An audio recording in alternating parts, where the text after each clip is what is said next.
Hi மக்களே, இது வந்து பார்ட் 2. ஏன் வந்து நான் இவ்வளோ கொந்தளிக்கிறேன்னா, இந்த பார்ட் 1 ஏற்கனவே நான் இன்ஸ்டாகிராமில் போட்டிருக்கேன், நீங்கள் பார்க்கலாம்.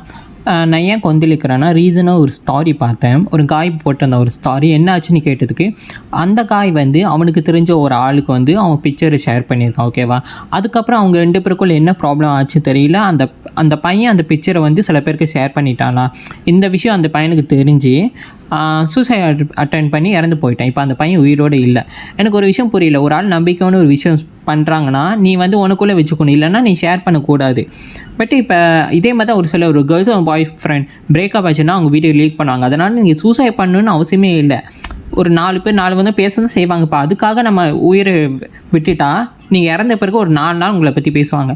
அதுக்கப்புறம் நீங்கள் யாருன்னே தெரியாது. அப்படின்னா அவங்களுக்காக நீங்கள் அதை உயிரை விடுறதுக்கு பதிலாக கீப் கோயிங், அவ்வளோதான். பேசுகிறவங்க பேசிவிட்டோம், அவ்வளோதான். யாருமே தப்பு பண்ணலையா?